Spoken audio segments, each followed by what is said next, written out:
نحمده ونصلي على رسوله الكريم أما بعد بالله من الشيطان الرجيم بسم الله الرحمن الرحيم اللهم صل على سيدنا محمد معادن الجود والكرم وآله وبارك وسلم الصلاة والسلام عليك يا رسول الله وعلى آلك وصحبك يا حبيب الله الصلاة والسلام عليك يا رسول الله وعلى آلك وصحبك يا رحمة العالمين.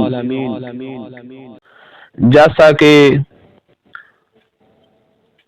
آپ اللہ تعالی کی ذات و صفات کے بیان پر قرآن پاک کے حوالے سے سن چکے ہیں کہ اللہ تبارک و تعالی کو ذات کے اعتبار سے یکتا و بے مثل اور اولاد سے پاک ماننا توحید ہے، اور ذات کے اعتبار سے کسی کو اللہ تبارک و تعالی جیسا ماننا اور اس کے لیے کوئی اولاد قرار دینا شرک ہے. یہاں تک اللہ تبارک و تعالی کے لیے اولاد قرار دینے کا تعلق ہے تو یہودی حضرت عزیر علیہ السلام کو اور نصرانی حضرت عیسیٰ علیہ السلام کو اللہ تبارک و تعالی کے بیٹے قرار دیتے ہیں. وَقَالُوا اتَّخَذَ اللَّهُ وَلَدًا سُبْحَانَهُ بَل لَّهُ مَا فِي السَّمَاوَاتِ وَالْأَرْضِ كُلٌّ لَّهُ قَانِتُونَ. اور بولے اللہ نے اپنے لیے اولاد بنائی، پاکی ہے اسے، بلکہ اسی کی ملکیت ہے. جو کچھ آسمانوں اور زمین میں ہے سب اس کے حضور گردن رکھے ہوئے ہیں. مشرکین مکہ اللہ تبارک و تعالی کو اولاد سے پاک ماننے کی بجائے فرشتوں کو اس کی بیٹیاں قرار دیتے تھے.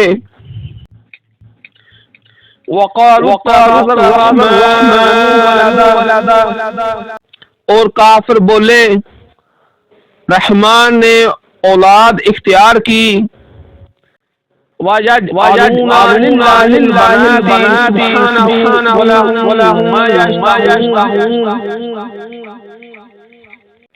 اور اللہ کے لیے بیٹیاں ٹھہراتے ہیں،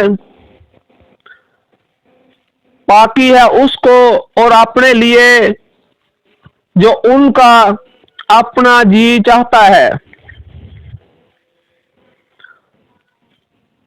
اسی طرح ارشاد ہوتا ہے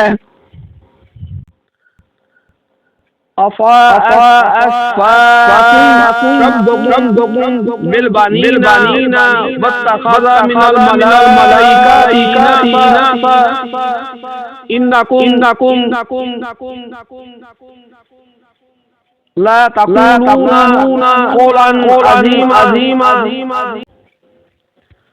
کیا تمہارے رب نے تم کو بیٹے چن دیے اور اپنے لیے فرشتوں سے بیٹیاں بنائیں؟ بے شک تم بڑا بولتے ہو. قرآن پاک نے اللہ تبارک و تعالی کے لیے اولاد ماننے کو شرک قرار دیا ہے، اس لیے کہ اولاد اور باپ کا ہم جنس اور کئی اعتبارات سے ایک جیسا ہونا لازمی ہے. تو جو اللہ تبارک و تعالی کے لیے اولاد ٹھہراتا ہے وہ کہے نہ کہے اس سے اللہ تبارک و تعالی اور اولاد کے درمیان جنسی مشابہت اور ایک جیسے ہونے کا عقیدہ لازم آتا ہے جو یقیناً شرک ہے. اس سبق میں ہمیں یہ واضح طور پر پتہ چلتا ہے کہ کفار، نصرانی، مشرکین مکہ، ان کا عقیدہ تھا یا وہ ایسے بولتے تھے کہ اللہ تبارک و تعالی کے ہاں اولاد ہے۔ ایسا نہیں ہے، بالکل نہیں۔ قرآن پاک نے وضاحت فرما دی ہے، بلکہ ایسا کہنے والے کو مشرک قرار دیا گیا ہے۔ اللہ تبارک و تعالی ہمیں سمجھنے کی توفیق عطا فرمائے اور نیک کام کرنے کی توفیق عطا فرمائے۔ اللہ ہم سب پر اپنی رحمتیں عطا فرمائے، خیر عطا فرمائے۔ وما علینا الا البلاغ المبین۔